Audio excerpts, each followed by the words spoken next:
One day, Jacob sent Joseph to check on his brothers, who were tending the family's flocks near Shechem. Jacob's instructions seemed simple enough, but the errand would prove to be a turning point in Joseph's life.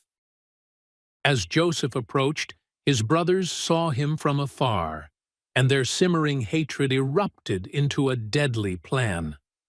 The sight of their father's favored son, the dreamer whose visions had inflamed their jealousy, pushed them over the edge. They conspired.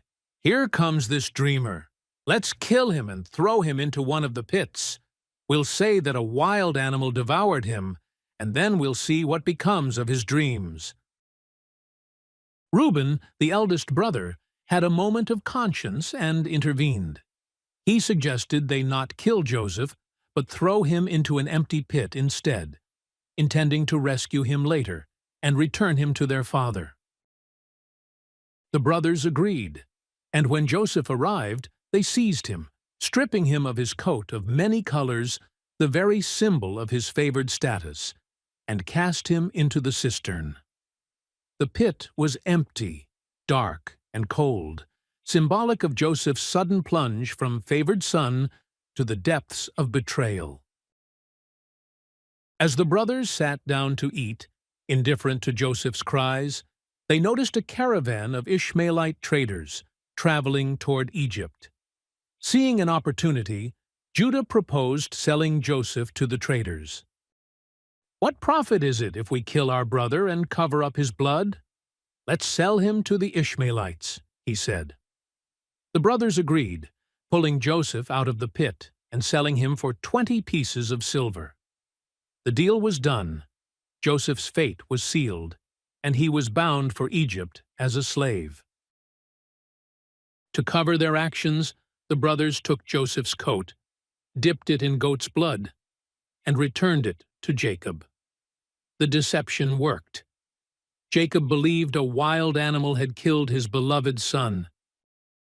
In anguish, Jacob tore his clothes and mourned inconsolably, overwhelmed by the loss. His grief cast a dark shadow over the family, while the brothers carried the weight of their secret. Meanwhile, Joseph journeyed to Egypt, unaware of the greater plan that was unfolding. This betrayal, although painful, was part of God's divine design. Joseph's path would lead him through trials and triumphs, positioning him to save not only his family, but countless others during a time of severe famine. The brothers' cruelty was real, yet God's providence was at work behind the scenes, turning their wicked intentions into the foundation for a redemptive story. Applications. God's sovereignty in adversity. Even when circumstances seem bleak, trust that God can use difficult situations to fulfill His greater plan. Joseph's betrayal was devastating, but it set the stage for God's work in his life and the salvation of many. The consequences of jealousy.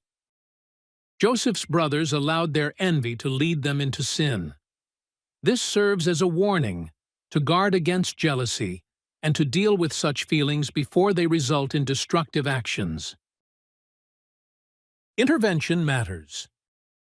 Reuben's attempt to spare Joseph's life shows that even partial efforts to do right can impact outcomes.